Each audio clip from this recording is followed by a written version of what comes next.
Right? Yep. All right, and we're back. How are you going to ask us something as I'm hitting go live? Like, really?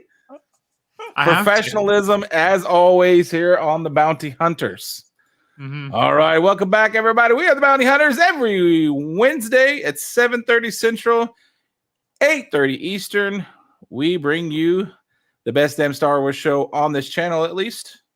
Let's start it.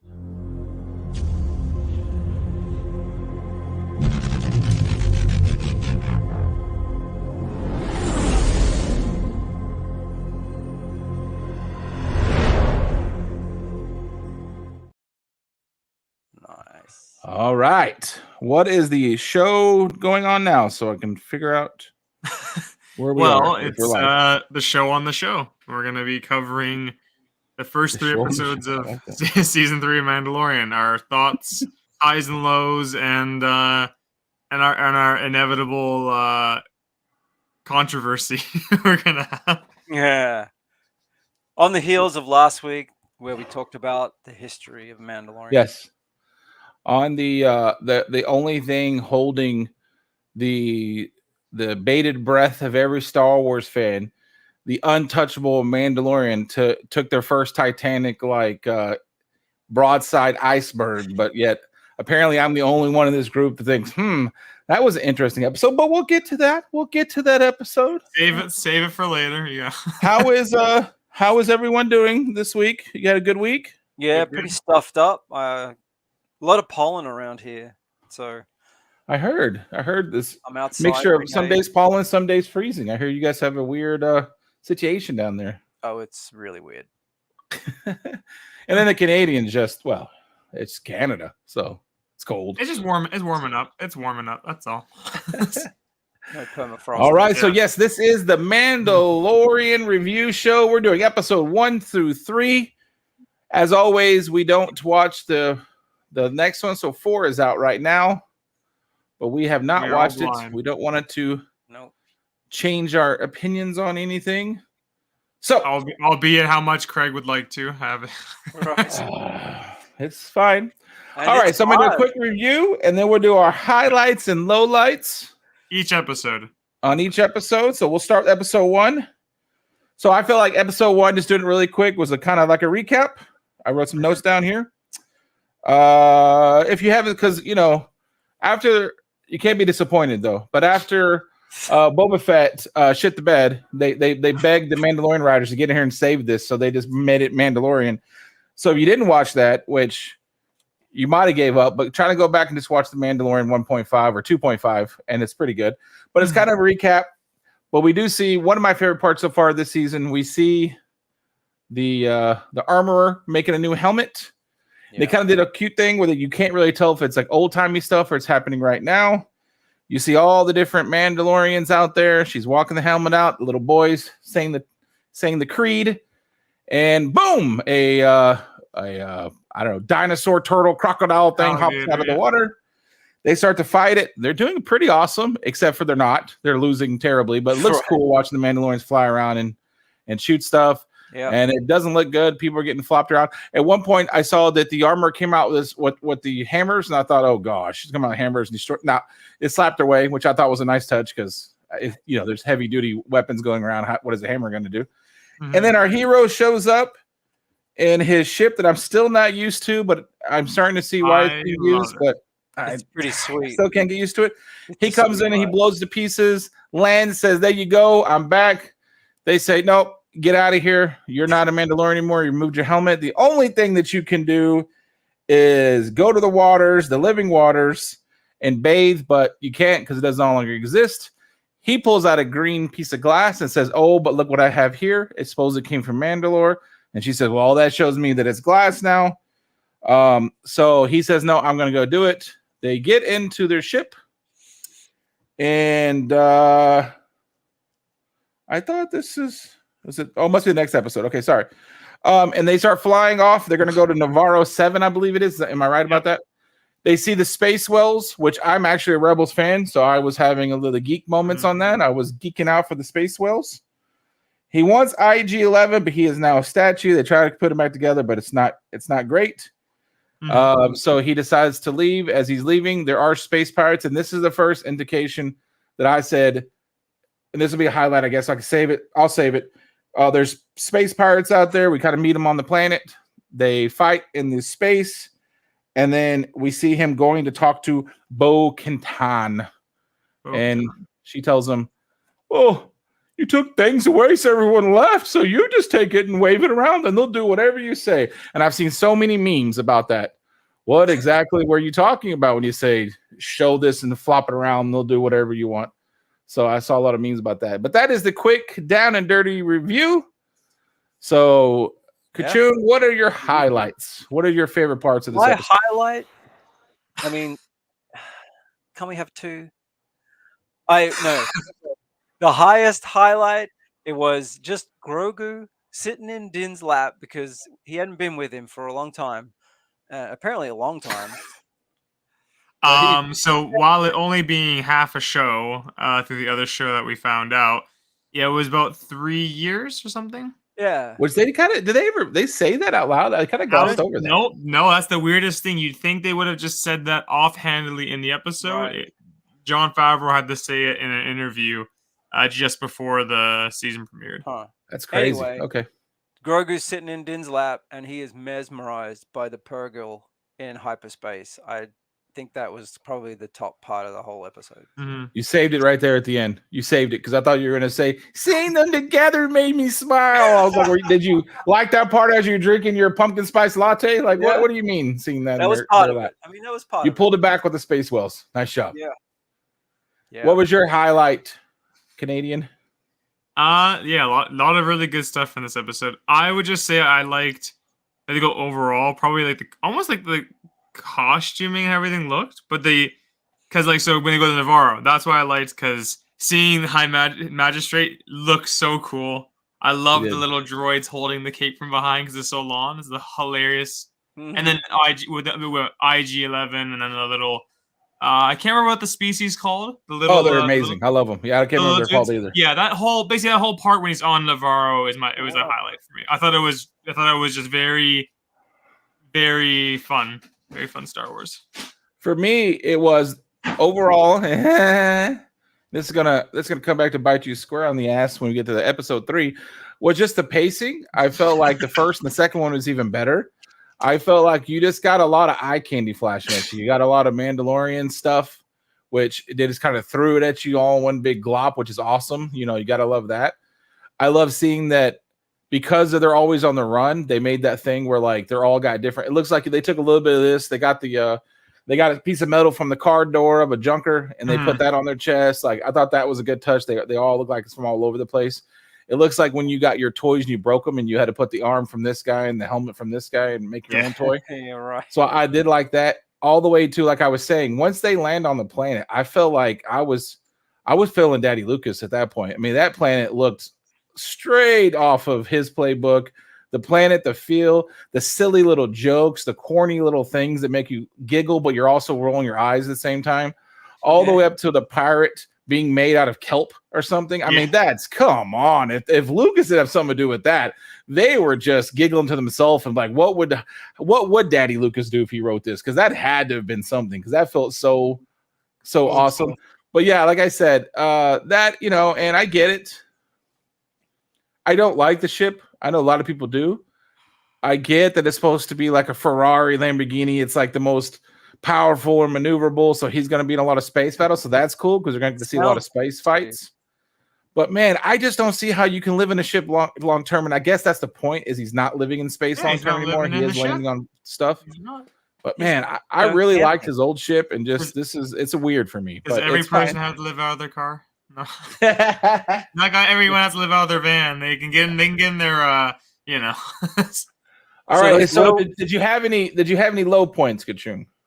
I was just going to say the little guys are called Anzellans. Anzellans. Yeah, there you go. Almost said angels, but I knew that wasn't right. After what you just said, an angel. That's when Anakin referred to Padme as an angel. That's what he was mad. Yeah. After what you just said, Mr. G, I think you might be disappointed in my low point. It was seeing the Pirates of the Caribbean. No, that was not a high point. That was me rolling my eyes, but in the most Lucas way, rolling my eyes. That was not a high point. It was just the overall Lucas feel was a high point for me, not the damn, not the kelp monster. I went, "Are you serious?" when I saw the kelp monster. Yeah, I mean, back to the high points. I loved IG, the Terminator kind of I can't resist it. nod to the Terminator, but yeah, seeing the Pirates of the Caribbean was kind of a bit, yeah, they could have done something different. We already have calamari.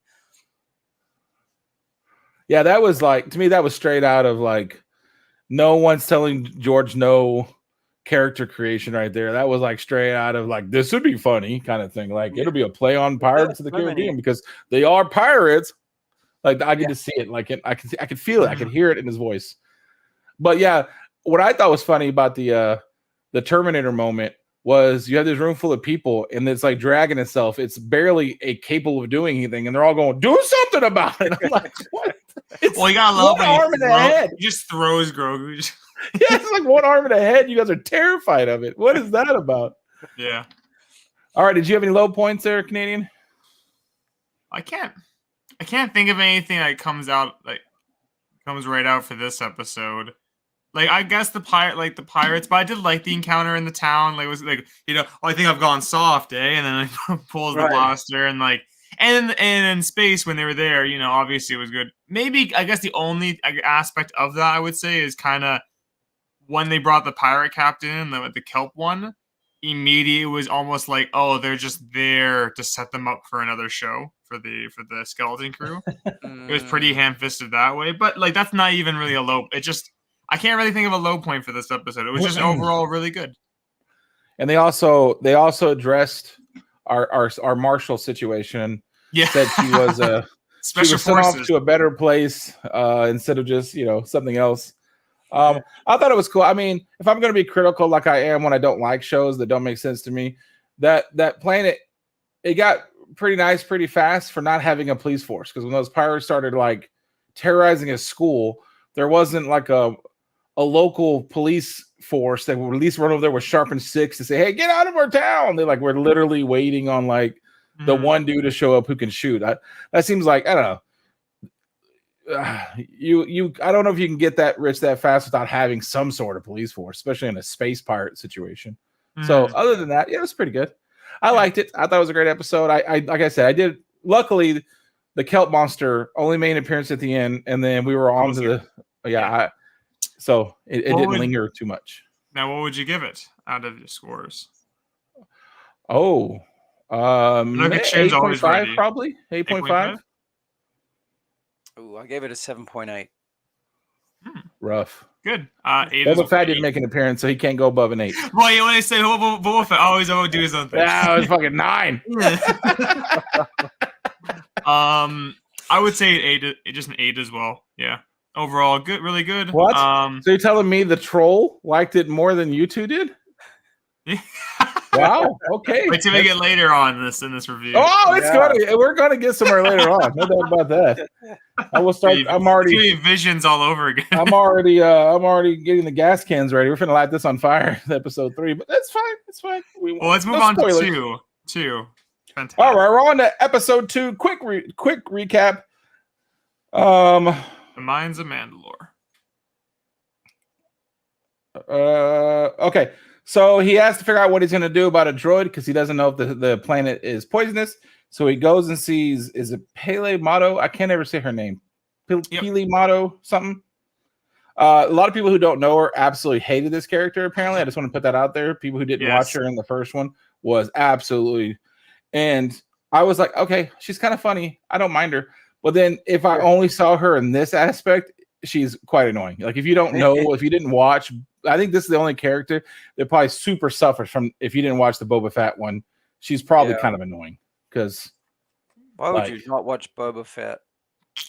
Well, we're not gonna get into that. Okay. She gives him a droid. We can go over kind of if you want to more of her stuff later, but she gives him a droid. They get in the ship and they head off to the planet of the Mandalorian people. And I think it's R5 is what he is. Somebody help me. Yep. R5. The They send droid him from out. episode He 4. goes out. He doesn't want to go. He was actually pretty cute. I actually think they did a really good job. Now, this is the kind of droid. This model of droid is one of my favorites. So maybe I'm just. But they actually did a good job. They didn't overdo the cuteness. They didn't feel like they were trying to sell a toy, even though there will be a Black Series coming out very soon, I assure you. Yeah. But they sent him out there. He didn't really want to go out. They sent him out, and of course, he immediately disappears. So then our hero has to go find him. He figures out. We get to see the city, and it looked bad. But when they get down into it, it looked really bad to me. Like I was like, wow, this is pretty devastating. Yeah. When they go down into the depths of the city. Yeah. The first thing that I thought was kind of important that I want to hit on is he immediately gets in a fight with the Alamites or whatever they're called. Because how did they survive this?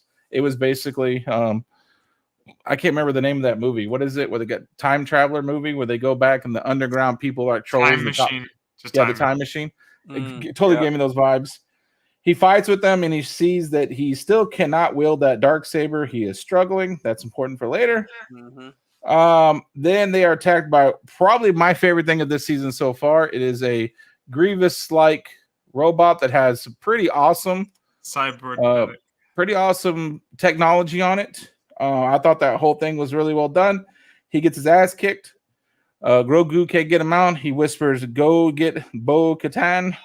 He flies back there to get him because they did this little thing where it's like if you're going to be a Mandalorian, you have to know how to go to the stars. Little foreshadowing. So now he knows how to go find her. Yeah, she comes back. She lands, and I don't know how I feel about this. We'll go over that too. But she has no problem kicking everyone's ass. She has no problem wielding the dark saber. Like I think wanted us to see this. She dispatches our Grievous 2.0 pretty fast. She takes him down to the river. She is definitely not superstitious. She says it's all kind of superstitious. They want the princess to recite it. I recited because they wanted me to.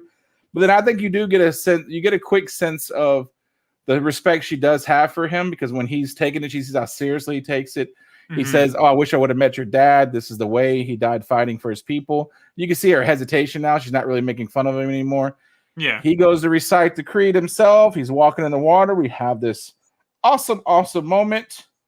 And boom, he falls through the water, drowns and dies. End of the episode. No, I'm just playing. She dives in after him. She picks him up.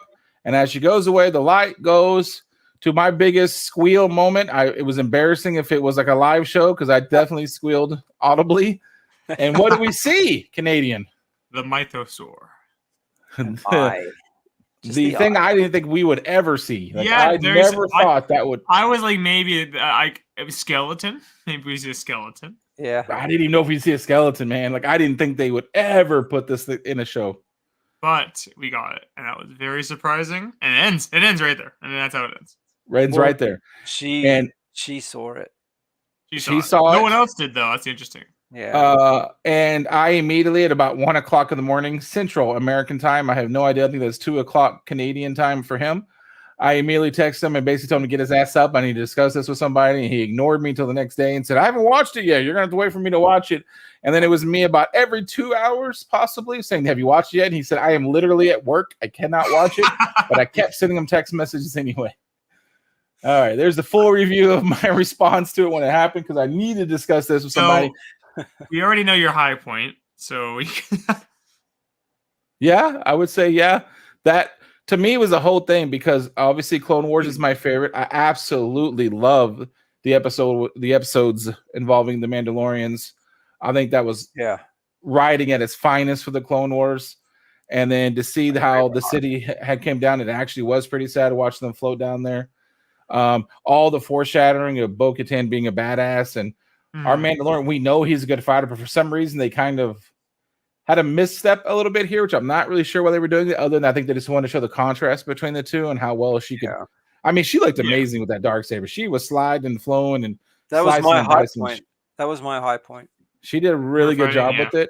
Yeah, and then obviously the big reveal at the end, the big gotcha moment, which is so big. I can't believe it wasn't saved for like the last episode of a season 3 or something like that's a big obviously reveal. it's gonna be the focus in the season. That's why. Yeah.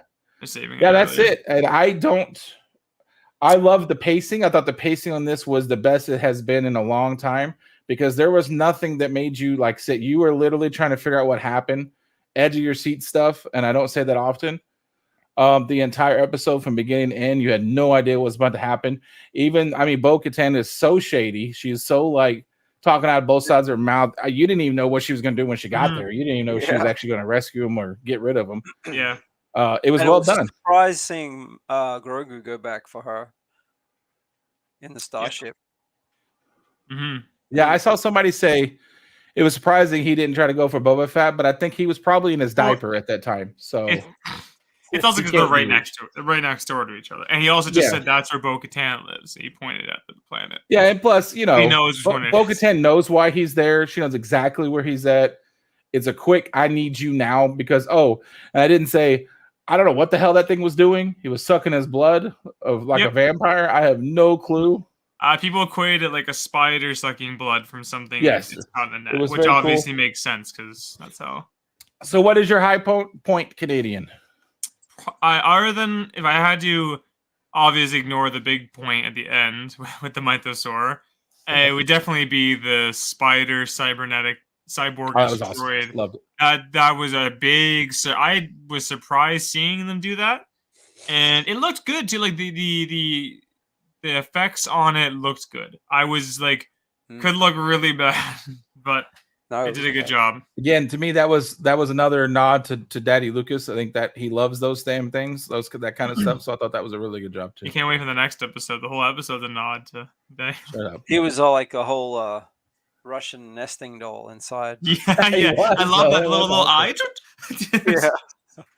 And it bothers me though because he's gone, and like I really wish she would have dispatched him, but we saw him like twitching or something because I gotta know what the hell's going on. He had, we're gonna get a 6-issue maxi comic series on this guy, and definitely gonna be a comic book. Sure. All right. So, do we have any down moments in this episode? Wait a minute, Kachung, did we get your high point, or was that it? You said it was that. It was Bo-Katan. Dark Saber. She just rocked it.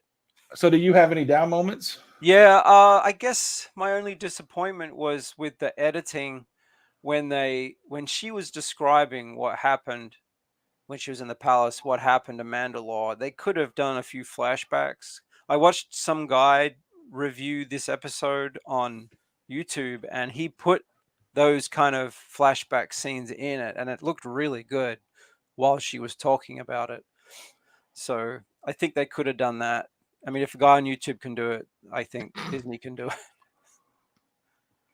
That was my I do think at times the Mandalorian, they do a good job of. I think they know their audience. That a lot of people who watch this, if they're still watching it, I kind of wonder about the ratings. We know about the season 3 rating, episode 3 ratings. I just kind of wonder about the ratings, just because there was a lot of people who were only watching this because of Baby Yoda, and now that we're going back into Star Wars stuff, I wonder if the soccer mom who's never watched Star Wars in her life was only watching because Baby Yoda was so damn cute. I still wonder if they're going, because they always walk this line where I still don't know on some of the things. I mean, you can always follow it, but like you were saying, without those flashbacks, do you even really know who she is? Like, we know who she is, but does like the soccer mom who was with her kids watching it with a wine in her hand, does she actually know who she is and why it's important that she's walking around? Like, does she actually? Can she like, and you were saying, so yeah, I think you're right. That's why Grogu's next to her, so they can stare at that. I think a few flashbacks of who she was and why she was important, it would have been helpful. Probably, you're right. Yeah. What did you guys think about her wig? They gave her a new wig. Looked pretty good. Did they? Yeah. I didn't even acknowledge it either. Oh yeah, it's like that straight. Before it was kind of just like almost like natural looking hair, and now it's the straight like Clone Wars like red animated straight hair. When you said the wig difference, was that between the last season and this season? You mean that was between Book of Boba and this one, I believe. I think this whole season she's had the new wig, I think. Okay, because that's probably why I don't remember like the change. Yeah. Because it must have been that subtle. I just noticed it because I don't want to say it's more natural looking during the Book of Boba, but it kind of was, because this is like so straight. It's like, the Clone Wars had a very defined art style, I guess, and the hair was one of them, and it seemed like her hair went back to that one. I like it. I thought it looked she did have her own palace. She could groom very herself. cool. Now that she's with the Mandalorian, her hair's gonna All right, so what do we rate this? Starting with Kachung, what's your rating? 8.2. Interesting. More than that first one, for sure. And the Canadian. 9. I'd say I'll go a 9. A little more going on in this episode, which added like the punch to it. Yeah, overall really good. Yeah, I think 9's a solid answer. I think 9. And I don't. Now that I think about it, maybe I would lower my first one a little bit more. Just I think that there's a definite. I don't think I'd go higher than a 9. It's great, but to get higher than 9, you got to be freaking amazing. So maybe I'd actually lower the other one to, like you were saying, like this one 8.2 or something, because there is definitely a difference between the first and the second one, in my opinion. So it may be a little bit more of a separation. There's room to grow for sure. All right, and that's the end of it, because I don't think you guys want to talk about the next one. No. So okay, before we talk, wait. Before we talk about highs and lows, well, I haven't got the summary yet. And the summary. Before we talk about the summary, okay, give your score right now, and then we'll talk about all the other stuff first. Ooh. Start with the score first, and then we'll elaborate, and we'll see if our scores will change by the end of our Canadian. discussion. You haven't given your score first. What's your score on this? You want my score first? Yep. It's a 9. You're an idiot. There's no way that's the same score as the second one. You're an idiot. If I had a way to put you in timeout right now, I'm going to invent something that has a timeout across your screen. That's the dumbest thing I've ever heard in my entire life. Yeah. I don't know if you're trying to trigger me or troll me or what. There's no way you think that damn episode was a 9. I don't believe that for a second. I do. Now, all right, Kachong, what is yours? Definitely not a 9. Do not bullshit me with a 9 right now, sir. Oh, you're still not gonna like it. 8.3. I respect that more than a damn 9. 0.1 more than the second episode. Mine would be 6.8, maybe even more than that. Okay, 7. That's fine. I was waiting for you to say like a 4 or something here. Yeah. No, there's still Mandalorian parts in it that was fine. This is that abortion in the middle was the worst thing I've ever seen in my entire life. How about you do the summary, and we'll talk about the Mandalorian stuff first. We'll talk about that turd that they dropped in the middle of that thing. Rey herself came and took a big crap in the middle of this episode 3. Anyway, on to episode 3, we start right there at the edge of the waters.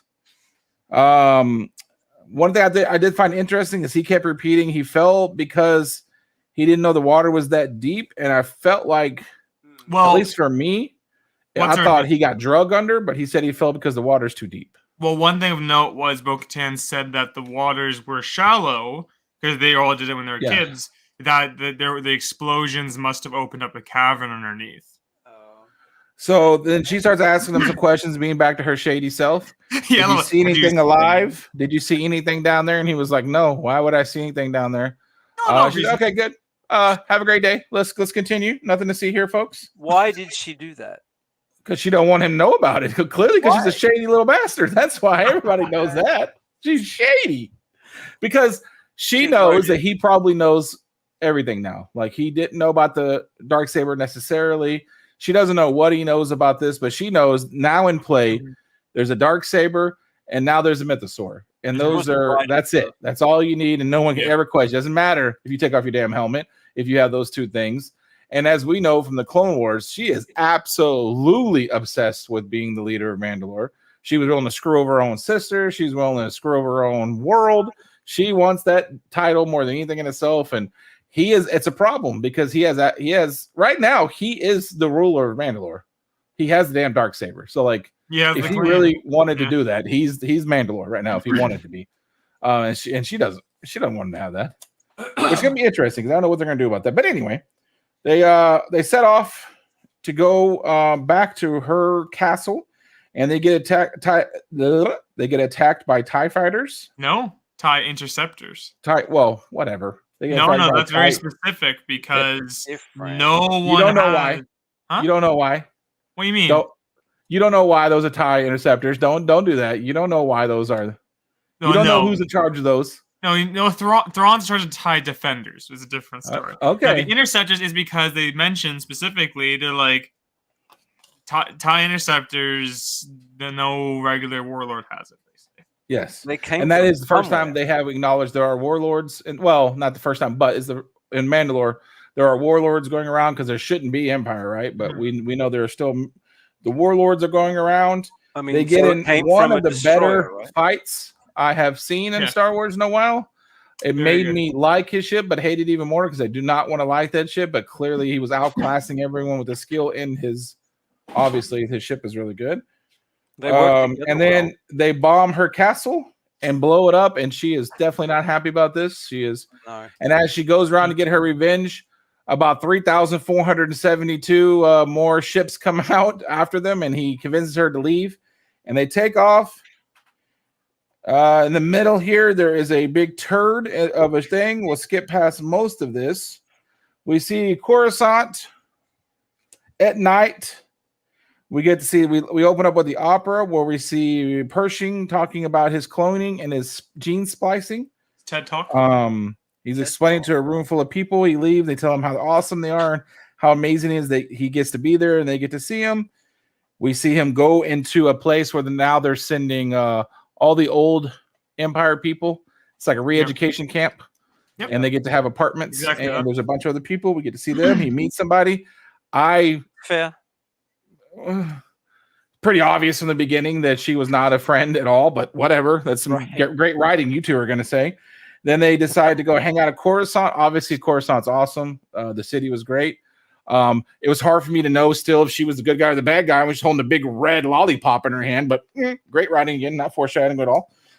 Anyway, so she keeps convincing him, kind of brainwashing him a little bit that He make those comments after going, the Daddy George Lucas stuff's okay, with the whatever. Anyway, we're continuing. Do not interrupt me during the summary, sir. You'll have your time to tell your lies after the summary.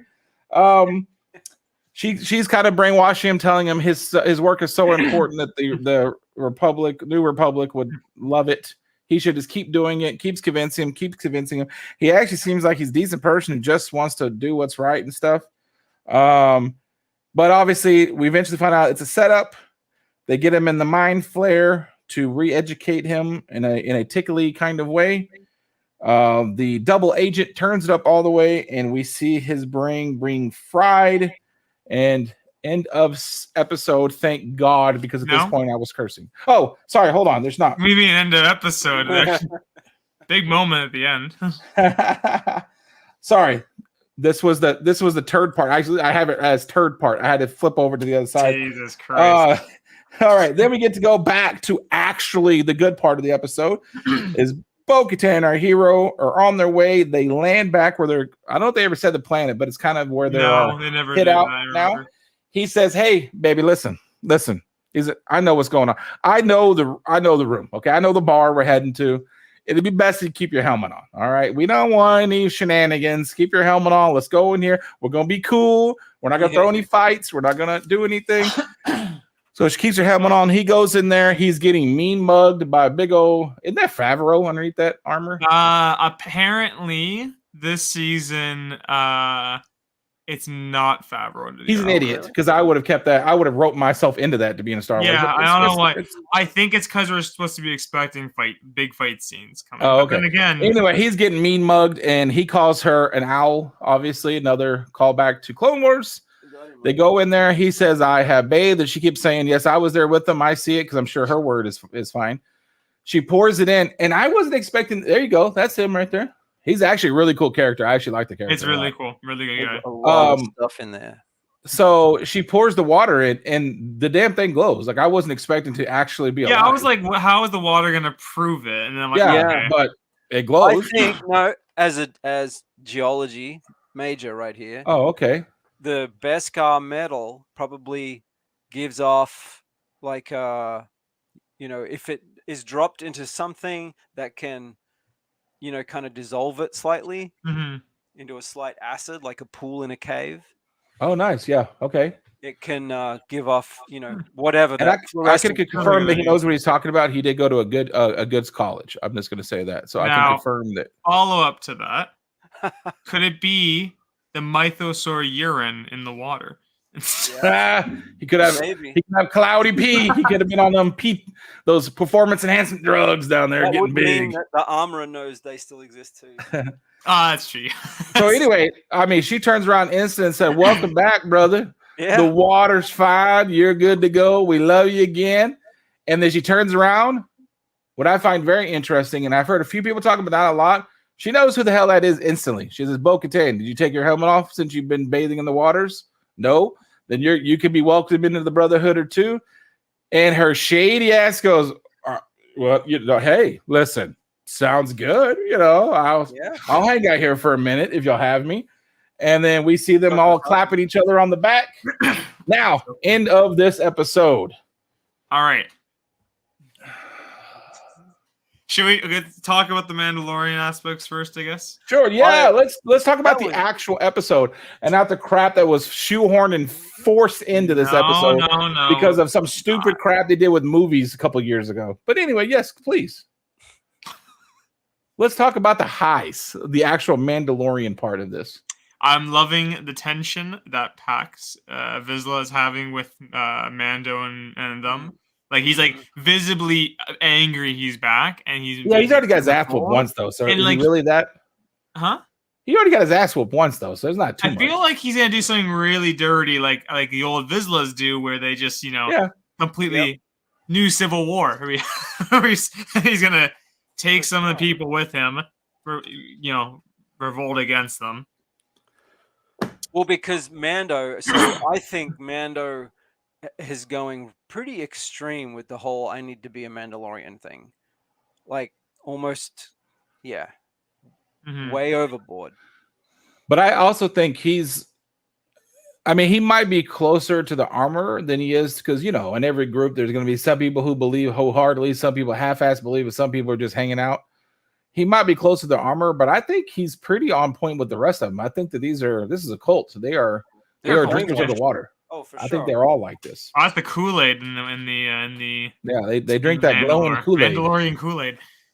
They may or may not have pee in it. We don't know for sure. I loved the TIE fighter pilots. I mean, that whole sequence. Yeah, that was awesome. Fantastic.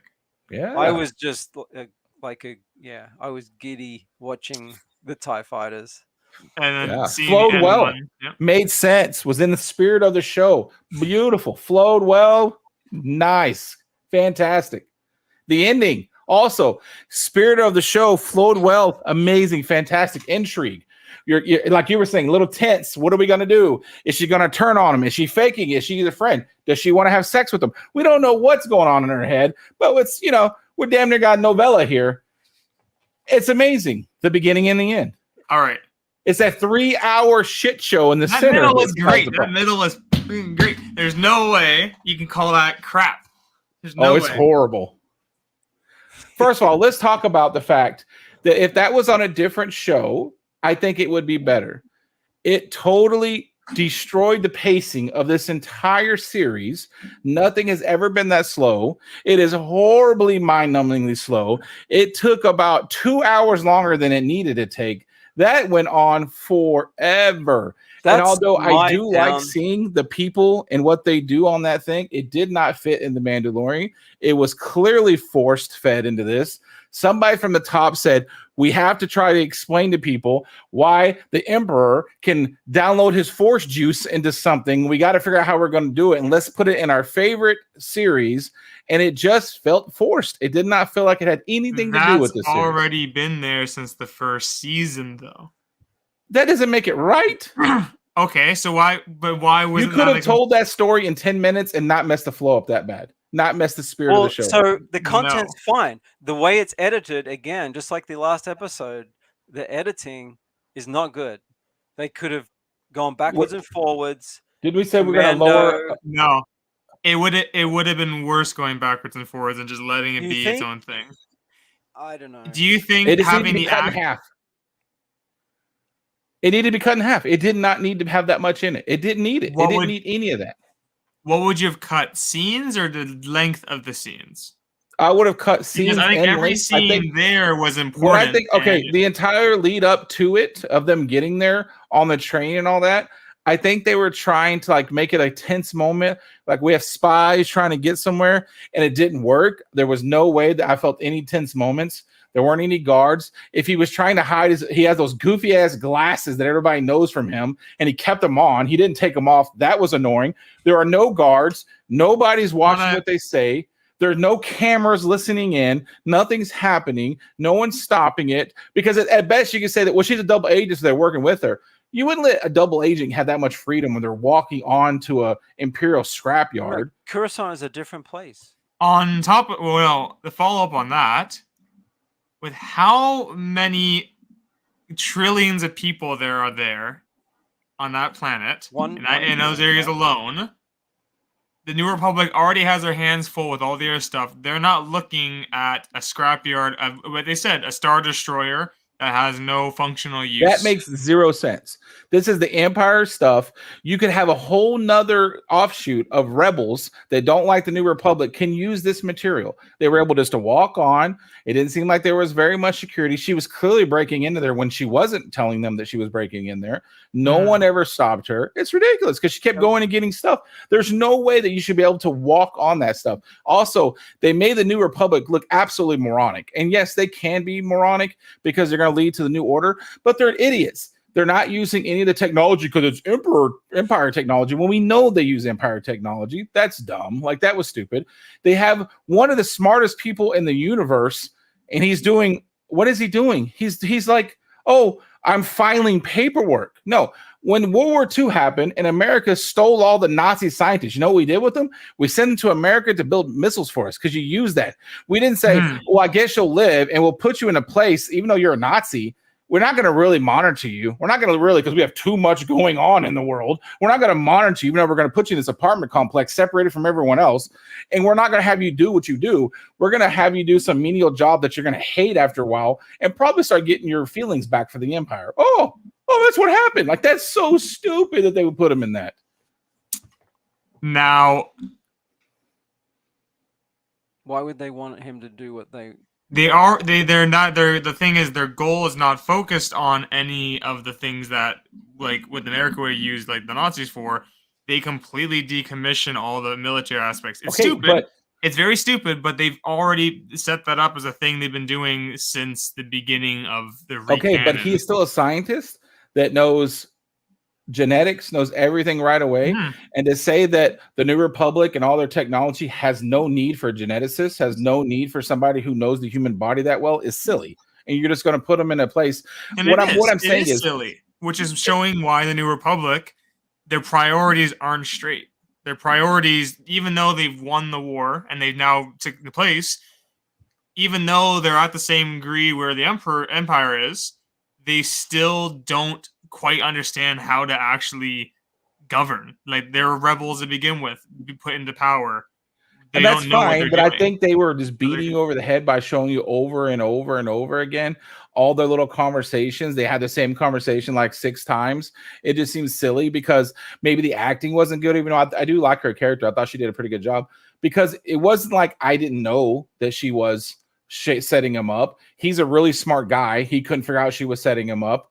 And then at the end, when they mind flare him, dude, come on. They had him attached to an electrical device that fries your brain. I can't even run a toaster without hitting a safety switch. They had him down. First off, they did this stupid, I hate when Star Wars does this, that trap joke. Well, there was a trap, and all the calamars look at each other like, he used the thing. And they pause for you to laugh. They give you a 2-second pause for you to laugh. They gave the look of, that was a racial slur you just said to me right there. Maybe I'm leaving the room. You can do what you like. And then they all leave the room while he has electrical shit going in his brain. So that is the one really dumb thing in the episode, was them leaving the room. She could have easily, the one dumb thing? Okay. Yes. All right. Yeah, it is. Look, they're trying to reintegrate him. So they're not going to throw him into a high-tech position of genetics. I mean, he could just turn on them. They didn't know that he's... Yes, but I would say in the grand scheme of the world, how it works, like you have a degree in tree sex or whatever you do with trees. Okay, if I put you into a situation where you're counting ones as they go by because I'm forcing you, because I defeated your armies and I'm forcing you to, you're going to hate me a lot faster than if I actually try to integrate you into something. But counter to that real life aspect, it's obviously talking about people who are equivalent to a refugee coming with all this knowledge and degrees and experience over to this part of the world, and then being a taxi driver, being a pencil pusher. But it's not the They same thing are, because this but isn't. no, it is This isn't because somebody. This isn't somebody from a different country. These are the same people. Like Yeah. he was in Coruscant The- a week ago before the war was over with. It's the same no, dude. he wasn't. No, he No, wasn't. what I'm He saying is said- you can. No, he said he was in the Outer Rim. No, the I know entire that. But what I'm time. saying is the people who are being re-educated are the same people. It is like a civil war that happened. This isn't somebody from a different culture that you don't understand, so you don't listen to their doctorate degree, so you make him a taxi cab driver. This is your next door neighbor who was a doctor who you're like, well, I can't trust him. Let's make him a meter reader. Like it's a totally different They were aspect. enlisted Would you by the- trust the guy who did that with the Empire? Me and personally, all that? no. But if I'm running a government, I wouldn't put somebody that I know has that that intellect and that power into a remedial job, knowing they're going to get bitter and hate. Look at all the comment section of the world right now. Every idiot in this world thinks they shouldn't have to work at McDonald's. They shouldn't have to work anywhere else because that's beneath them, and that's how he would have done. Now, here's the Hey, thing. look. Like you said, that's you. But we know the New Republic are not smart. They aren't. And I'll give you aren't that, thinking except right. for They it aren't didn't need thinking to right. be. They're It didn't doing need to it. be 55 minutes long. It didn't need to be These that long. people, It didn't need to be. People, they were basically Nazis for 20 years. Like World War II lasted what, 6? But did they think of him that way? Because they let him go into the opera and tell a story, and everybody was clapping and telling him how amazing he was and how happy he was here. They weren't treating him like he was Hitler. They were treating him like he was. It was so happy to see you. We're so happy to see you. And if they took it seriously, would they have a robot there going, "Do you have any negative feelings? No. Have a great day." Like what the hell? Like I know the New Republic is stupid. To me, they took it way too far. Like if they're this ridiculous, they shouldn't even been able to organize or anything. Like this is ridiculous. Like the New Republic wasn't this bad. They were bad, but they were basically ignoring the fact that there were people way out there ready to take over, but they were still governing. They're making it like these are a bunch of idiots. Like people pushing buttons. I just thought it was too much. And I felt like if it had been on a different show, it would have been more, I would have enjoyed it more. But being on this show, I just think it killed the whole flow. So then you do like the content of it. No, I said if it I was on a different show, you would liked it. You said, but yes. Here, To me, the worst part about this, it was too long, and it killed the whole flow of the episode. Like it killed the whole flow of the entire series. Like it's action, it's boom, boom, boom, and then now we're watching people walk through Coruscant holding glowing ice pops for 20 minutes while they're having a conversation. So if this was broken up throughout 2 episodes in chunks, actually, I think it would have been better if it had been broken up. I mean, I agree. Like with Andor, people were complaining that it dragged on. I mean, that's because it's a series. It's supposed to last a long time, and it went from scene to scene really well, from one planet to another planet to the prison, and it just jumped around not too fast, which can be a problem. I see that. But I think they couldn't just spend 40 minutes doing. And I do think it's also weird. Like I know we have to figure out what's coming on. They use Grogu. Clearly, they were using him to figure out how you can get Force juice out of somebody because it's a far out idea. It's kind of silly when you think about it. He has Force juice that he's sending onto clones, and somehow it's all working out. So they use Grogu. And I know they need to land that plane, but I felt like you could have done that despite even mentioning what happened to him. Like you didn't even have to show it. But if you want to show it, you could have. Because here's the thing: they spent so much time building up his character and so much time talking about him that his death was so fast. It seemed weird. Like it seemed weird that they killed him off so fast. I know they wanted to, so he didn't say anything about the secrets, but it seemed weird that they spent that much time discussing him just to murder him, and now we're done. Like it just seemed abrupt. Now, is he murdered though? Well, he's not going to remember anything, at least. Well, he's going to be brain fried, but like the same way Bodhi was in Rogue One. And I also don't understand the point. And what I mean by that is, if there was a double agent that all she wanted was for his brain to be fried, then do it from the beginning. What she wanted was to know what resources they needed, what cloning resources they needed to take, because they couldn't take it all. I don't think they needed him for that. Like, they know what goes in his resource. He's asked for it. There's an invoice of the shit that he's asked over the years. They know that. What it seemed like they wanted to know is he still part of the Empire? Yeah. But my point is, obviously. she flipped him. He was ready to start working again, but for the Republic. But obviously, he seemed very easily manipulated. He could have been kidnapped and worked for the Empire again. There's no doubt about that. So it just seemed weird they went through all that just to go, okay, we're going to fry your brain. when they could have just kidnapped him. At any point, they could have kidnapped him, got him off the world. Mm-hmm. And I don't think Moff Gideon is. I think he's free. I don't think he's arrested. By the way, I think that's he's where the loose. fighters came from. Yeah, I think he's loose and on the run. I think you remember those rumors they said a few times that I heard Moff Gideon's escaped. I think he totally escaped because we don't have a bad guy right now. We need a bad guy, and he ain't blue. Well, you're getting that. You aren't getting that. That's not what I was insinuating. But yeah. So that is why I think it is terrible. The world agrees with me. It is the lowest rated episode in the history of Mandalorian. It is, whether you like it or not, it is the lowest rated in the history of Mandalorian. People have low attention spans. But then they go and rate Boba Fett's pretty high. So what are you gonna? Yeah, say? I know. And I said it. So watching how bad it was received, it made me question myself. But like I said, it's just because of what it is. The Mandalore is popcorn. That's why we liked it. They weren't checking any boxes. It's just fun. We're getting awesome moments, aha moment. It's like watching a live action cartoon, and then they put this I don't know, drama NYCD blue fucking 45-minute thing in the center of it. And if they had broke it up or had put it a different show, it would have been better. I'm still against. I think it was good. I think it was important. You still think it's a 9.0? Yes. 100%. You're being stubborn. You're being stubborn, and I'm outraged by you right now. You're on a 24-hour do not contact me list right now. Yeah, no, I thought it was no. You can't tell me after admitting that it went on for too long. Even though you're not going to admit to it, but I can see it in your eyes. You were like, yeah, it could have gone a little bit shorter. You're not going to drop it down to an 8.9 at least. No. Oh my God, you're so stubborn. No, because I don't think if they broke it up, it wouldn't have worked as well. Why? What was so compelling that you couldn't have broke that up? If they were to break it up, the issue would have been for Pershing himself.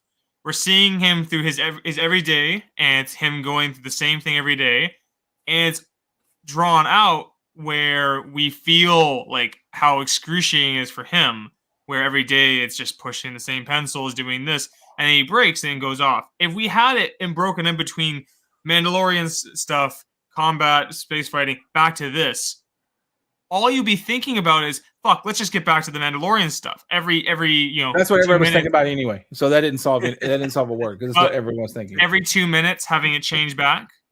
Not that often, but I think you could have reintroduced him because he's not a character people even know who the hell he was. I bet you 90% of these people didn't even remember who he was at first. So you have a character that you reintroduce him, explain what's going on. Then you could have showed him hanging out with people while she's manipulating him for about half the amount of time it took her to manipulate him. I don't think that was necessary. 10-minute scenes. And then you could have gone on to them going to the thing, cutting that back a bit of them jumping from train to train to train. Oh, what are we going to get there? And then you stop it there, and then you show the end part. And that would have been the same ending I would have went with, is him getting his brain fried. And I still think it would have done the same thing, but it wouldn't have been as like this. My son fell asleep, and I let him sleep through that part. He fell asleep 6 times through that part. He's never fallen asleep in a Star Wars thing in his life. He fell asleep through that. I think he needs to get some sleep instead. No.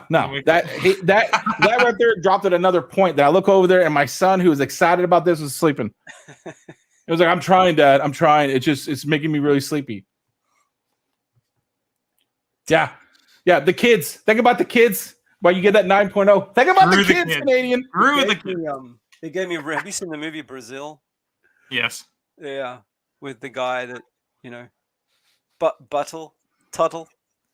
The only good news about this is I'm hoping that we're done with that part. It's over with. They've ripped the Band-Aid off. I hope that whoever fought not to do this and was forced to do it because it had to have been forced, we said, okay, fine, it's over with, and now we can move on with our lives and pretend like it didn't happen.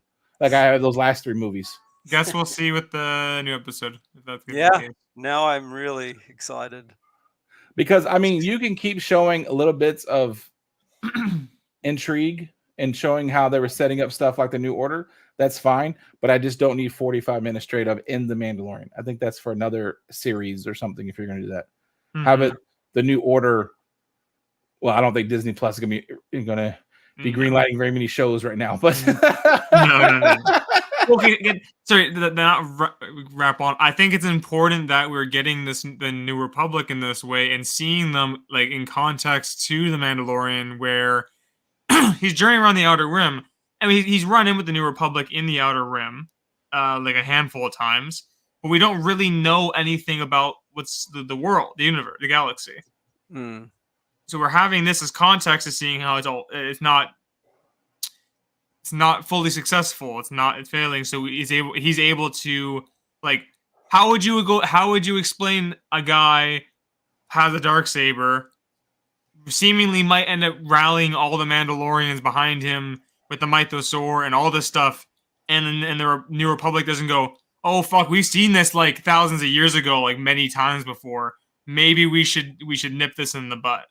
Because we watched 3 horrible movies that showed that they didn't react to any kind of threat whatsoever. They just ignored them all. So we already have that answer. We don't need to answer that again.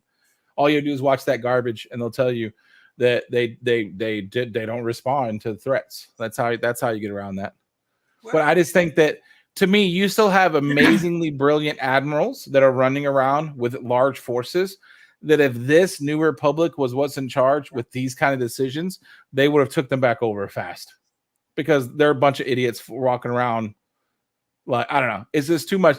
You were rebels a few minutes ago, and now you're like, oh, we're back to tip TT. Like, it just seems too Where's fast. Leia in all this? Like, shouldn't she be like in Coruscant or something? Well, yeah, who knows? But Mothma would be the leader right now. Yeah, Just well, we're going to be hanging out judging on her Hoth. pretty harshly, aren't we, from now on for seeing that bullshit? Anywho, stand still here. Kachun, how do you Kachun went my way. has your score changed? we know me and Craig's have not changed. So. I liked it. I really liked it.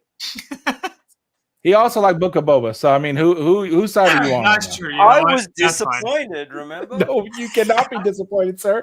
I got it on tape that you cannot be disappointed. Oh god. Book of Boba cracked me, so that must have been. You have been way more not as positive and like, let's see the bright side of it since Book of Boba. I've noticed like you have been more. Andor got me. Andor is like the best thing that's happened in a very long time. Yeah. And see, that's why how you know that I think that the flow in this is bad, because this is more like Andor style, which I absolutely love. That's my favorite thing Star Wars has done. And this is more like that style, but it just did not fit here at all to me. It just totally. Once I look over and see my son asleep, we got problems. Did your son Mayday, watch Andor? Mayday. Did your son watch Andor? My son did not watch it. And there's no way he would have made it through Andor. He would have fallen asleep in Andor as well. So he's fucking he would have slept through Andor. He's 11. Yeah, so why do you expect him not to fall asleep here?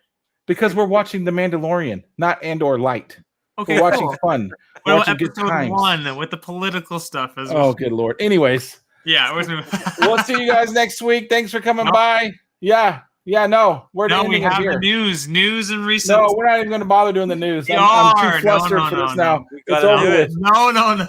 Episode 69. It's special. It's. We had plans, but it didn't end up. I had a good meme. at the end of it, so we look at the goddamn things. Oh, we're not even gonna do it. We're just ending. No. I will never forgive you. I will never forgive you. I don't think I have. I don't think I have it. Don't excuse yourself. Don't try to make I really don't. I don't know if it's gonna work. Let me look. It's working. Anyway, you can go on to explain why now after listening to me, you realize that I am right, but you're just too stubborn to admit it. Go ahead. You know what? Maybe at the spirit of maybe when the time for the spirit of Christmas comes, maybe I'll repent and think on my mistakes, and we could talk about that then. We can talk about how. Let me see it because it's not showing the slides, honestly. Apparently. Oh, wait a minute. Here we go. Maybe.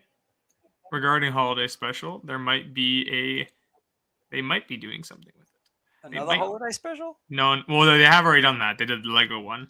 They might release it. They might actually release it officially. Oh, okay. They made a document. They made a documentary. Oh, it is. I hope they have right there. A documentary released on the a mini documentary released on the holiday. I really hope they have deleted scenes. I want to see behind the scenes. I want to see the behind the scenes. Right. Leia drunk on set, and Han. Han saying "fuck this shit." All right, we're into the Star Wars news now. We're not talking about the princess's drunken escapades. That is disrespectful and blasphemy. Oh God. I remember that was even the first thing. Look how badass they look. I loved his though. You gotta admit that Blade Runner get up on him though. I was laughing because we were in when that came up and he was on the train. He popped the collar. I was like, "Yo, Blade Runner!" You know the big dude staring at him. Yeah. It's ridiculous. All right, next slide. So this is fun. Hyperspace Stories. There is an annual coming out, and it's focused on Jackson. And this was fun because they have a exclusive cover done by Mike Mignola, Hellboy fame. It's 3,000. This surprised me. It was 3,000 copies. 1,500 of which they were selling through Dark Horse Direct. That sold out immediately. And the remaining 1,500 are going to be coming out of Star Wars Celebration. And subsequent cons, they didn't mention which ones, so that's probably if they don't sell out, they're going to just sell them at the other ones. I tried looking into it to see if there's some regular priced cover, because having a comic like this come out and just be exclusive is kind of. They are going to be doing a regular cover. They just wanted to show off the. Oh, okay, that's good. This is because that's a bit pompous otherwise. For sure. And then some toys. So you have look at that Cad Bane Vintage Collection on the left. I actually have that one from the original one. Yeah. And then on the right, you have the 1/6 scale mini bust of Paz Vizsla. That's cool. I mean, those are cool, but for some reason, I've never really liked the bust like that. I like the full. They are interesting. I mean, this one's huge because he has the what's that weapon called? I guess the repeating blaster. I don't know. Oh my good lord! Now talking about more expensive toys, a new one in the Sideshow Mythos line. Whoa. Yoda looks really weird right there. So remember, this is the Mythos line, so they're more like the super legends and very very artistic. Like remember the Darth Maul one has based on like the long-horned version with the cybernetic legs. So this is really cool, and the lightsaber has this like a flag. Yeah, they've done that for a while. Sideshow with the movement thing. Yeah, and Yoda having that hair like that. It's pretty cool. I guess. If I'm paying like $600 for a statue, I want it to look like the person I like, not some. Jesus Christ.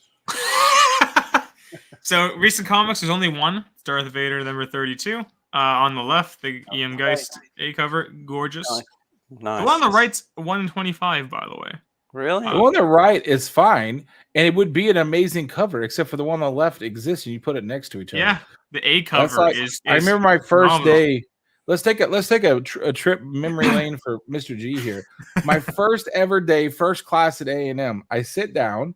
A girl sits next to me. She's got to be a 9. I'm like, oh my gosh, this girl is so pretty.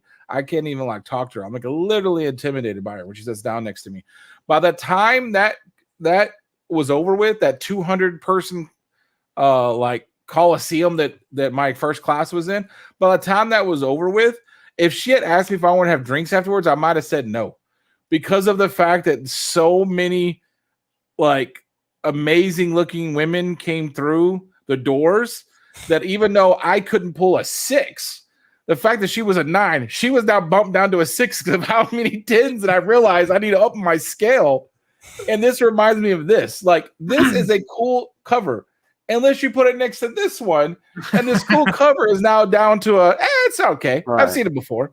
When it's actually pretty freaking cool. That's why it's a 1 in 25. The good one. It makes so much sense that they do that. I know they do it ahead of time, but it's always funny when you see that stuff. Sometimes they suck. They are. As we know, we've covered before. Yeah. I don't collect comics as much anymore, but that's when I'm probably end up having to pay way more than I should because I don't have a comic book store next to me. Oh, good lord! This thing. The follow-up, the other two covers, is the Women's History Month variant from Momoko. One of the better ones. I really like that one. That's saying something because it ain't great. It's okay. It's decent. I wouldn't buy it. And then on the right Love is it. the 40th anniversary Return of the Jedi. It's the 10th of the 40 covers. God. Okay, It's Emperor Palpatine coming back from the washroom. okay, Canadian. I saw you make a face. Take out the shuttle. Take out the Star Wars on the top. What is that? What is that from? What is that character from? You wouldn't know that is Star Wars.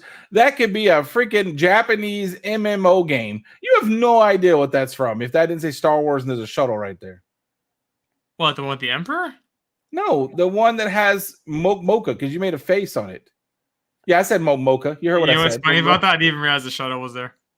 I was That's the staring best at part it. of the whole damn drawing. I is was that talking about shuttle. She did an Palpatine, and amazing you're like, job. yeah, the shuttle. I'm like, yeah, the shuttle's behind Palpatine. What do you mean I would not? Yeah, the shuttle. That's the best part of the whole damn thing. The clouds, the flowing part of the background looks really good. Yeah. The shuttle looks really good. And this isn't a bad artwork. It's not. It's just that I wouldn't know if that's Star Wars. If it didn't say It's Star just Wars on the top, that could Star be Wars anything. anime. When we were back to Visions, right? Oh, what the hell? What is going on? That's my meme. The end meme. Not just leaving. I've always thought that. I have a few questions. Maybe we'll get into it after the show, or when we talk about clones, we'll get into it. when we talk I have about so Bad many- Batch. I have so many questions about clones. This is one of it, and the other one is how do they determine who the hell the like commando is? Who the hell? If they're all supposed to be the same thing, do they randomly pick them at the egg and go, soldier, soldier, soldier, lieutenant, soldier, soldier, soldier, sergeant? Like, Duck Goose. yeah, they're just like randomly. You're a pilot now. Go be a pilot. Like they just randomly pick you. I mean, apparently that is actually what they do. Yeah, that's what I'm They do saying. And different it's kind of training. weird that it does that, but I don't know how else you would do it. slight variations in the genetic code. Yeah, where they some are splice just in better. different things. Some are just better.